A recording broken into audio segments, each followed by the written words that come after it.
नमस्कार. वाचनातून व्यक्तिमत्व विकास हा भाग्यश्री फाउंडेशनचा जो उपक्रम विविध शाळांमध्ये सुरू आहे, त्या अंतर्गत अनेक शिक्षकांनी फार छान पुस्तकांची माहिती असणारी व्हिडिओ पाठवलेले आहेत आणि त्याबद्दल त्यांना मनपूर्वक धन्यवाद. ह्यामुळे हा आपल्या उपक्रमाचा मुख्य उद्दिष्ट काय आहे की विद्यार्थ्यांमध्ये वाचनाप्रती जागृती निर्माण व्हावी. त्यांना वाटावं की आपण देखील चांगली निरनिराळी पुस्तकं वाचायला हवीत. त्याचप्रमाणे शिक्षकांनी देखील या उपक्रमाच्या निमित्ताने का होईना आपण वाचलेल्या पुस्तकांना ज्ञानाला एक प्रकारचा उजाळा दिला जाईल आणि ही माहिती विविध प्रकारे विद्यार्थ्यांपर्यंत पाठवली जाईल. अनेक शिक्षक ह्याला चांगल्या प्रकारे प्रतिसाद देत आहेत आणि मी इतर शिक्षकांना देखील विनंती करते की आपण देखील तुम्हाला आवडलेल्या चांगल्या पुस्तकाविषयी किंवा एखाद्या कथेविषयीची माहिती पाठवा. कारण लहान मुलांना कित्येकदा कथा सांगणं देखील फार चांगली गोष्ट आहे. विद्यार्थ्यांना जो मूल्य शिक्षणाचा तास असतो त्याच्या अंतर्गत आपल्याला या कथा त्यांना दाखवता येतील किंवा शिक्षक या कथा पाहून आपल्या भाषेमध्ये आपल्या विद्यार्थ्यांना सांगू शकतील. कित्येकदा वेगवेगळ्या माध्यम असल्यामुळे हा प्रश्न येतो, जो मराठी भाषेतच जर कथा पाठवल्या गेल्या तर आम्ही कोणत्या भाषेमध्ये त्या मुलांपर्यंत पोहोचवायच्या. तर मला असं वाटतं की महाराष्ट्र शासनाच्या ह्या शाळा असल्यामुळे मराठी भाषा ही प्रत्येक शाळेमध्ये असणारच, परंतु तरी देखील जर आपल्याला असं वाटलं की आपल्या विद्यार्थ्यांना मराठी भाषेमधून या कथा कळणार नाही आहेत तर शिक्षक जे कोणतं माध्यम आहे, मग उर्दू माध्यम असू दे, हिंदी माध्यम असू दे की इतर कुठलं माध्यम असू दे, आपल्या भाषेमधून या कथा आपल्या विद्यार्थ्यांना सांगू शकतील. याच अंतर्गत आज आपण एक कथा घेणार आहोत. प्रसिद्ध लेखक भारतातले मुंशी प्रेमचंद, ज्यांच्या कथाने अनेक तरुणांना घडवलेलं आहे, अनेक विद्यार्थ्यांना घडवलेलं आहे. हे जुने लेखक असल्यामुळे अनेक पिढ्यांनी या लिखाणातून प्रेरणा घेतलेली आहे.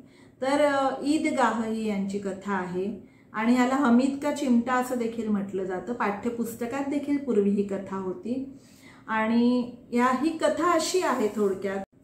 अमीना नावाची एक वृद्ध स्त्री असते आणि तिचा हामिद नावाचा नातू असतो. तिचा मुलगा आणि सून हे अचानक एका आजाराने दगावलेले असतात आणि तिच्यावर ह्या म्हातार वयामध्ये या छोट्याशा 5 वर्षाच्या हमीदची जबाबदारी येऊन पडलेली असते.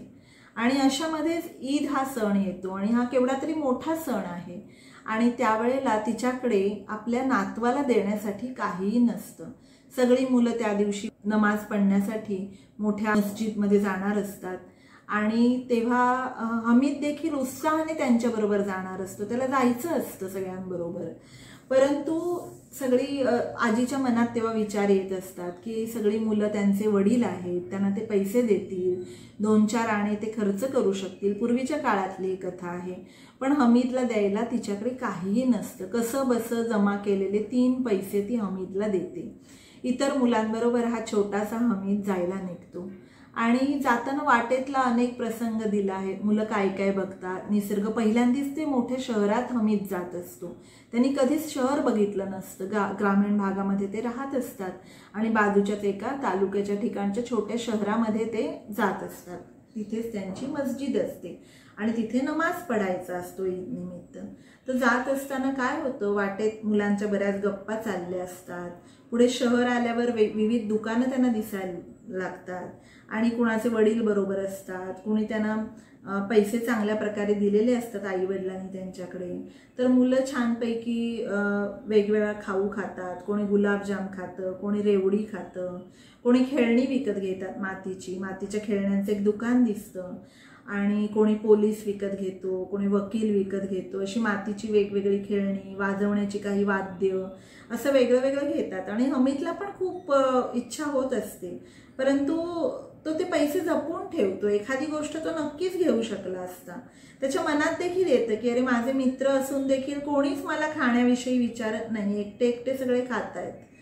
मग नंतर मस्जिदमध्ये जातात, नमाज पढून होत. त्याला आजीने सांगून ठेवलं असतं की तुझे आई आणि वडील हे अल्लाकडे गेलेले आहेत आणि लवकरच ते परत येतील तुझ्यासाठी खूप खेळणी खाऊ घेऊन. तर हमीदच्या मनात कुठेच दुःख नसतं, कारण त्याला वाटत असतं की नाही, माझे आई वडील पुन्हा येणार आहेत आणि तो विचार करतो माझे अम्मी आणि अब्बा जेव्हा येतील ना खाऊ घेऊन, तेव्हा मी ह्या सगळ्यांना तो खाऊ देईन, मी यांच्यासारखा वागणार नाही. आणि पुढे नंतर एका लोहाराच्या दुकानाजवळ ते जातात. तेव्हा अमित थांबतो आणि तिथे त्याला मनात एक गोष्ट असते इतका वेळ जपून ठेवलेली, ती की त्याला त्याच्या आजीसाठी चिमटा घ्यायचा असतो. त्याची जी दादी असते आणि तो त्या लोहाराला विचारतो. त्या चिमट्याचा भाव काही जास्त असतो. अमित निराश होतो की अरे 3 पैशात मला काही चिमटा मिळणार नाही. पण तो लोहार काय त्याला वाटतं, तो त्याला त्याच्या तो म्हणतो माझ्याकडे 3 पैसे आहेत तर मला हा चिमटा मिळू शकेल का. तर लोहार त्याला तो चिमटा देतो. अमितला खूप आनंद होतो आणि इतर मुलांना जो छान प्रकार आहे तो समजावून मुलं त्याला म्हणतात चिमटाच घेतलास, हे काय घेतलंस तू. त्यांना कळत नाही की चिमटा का घेतला. मग अमित त्यांना समजावून सांगतो की खांद्यावर धरली तर हा बंदुकीसारखा वापरता येईल, ह्याची तुमची जी खेळणी आहेत, माझा चिमटा जर गरगरगर फिरवला तर सगळी तुटून जातील, राहतील का उभी माझ्या चिमट्या पुढे.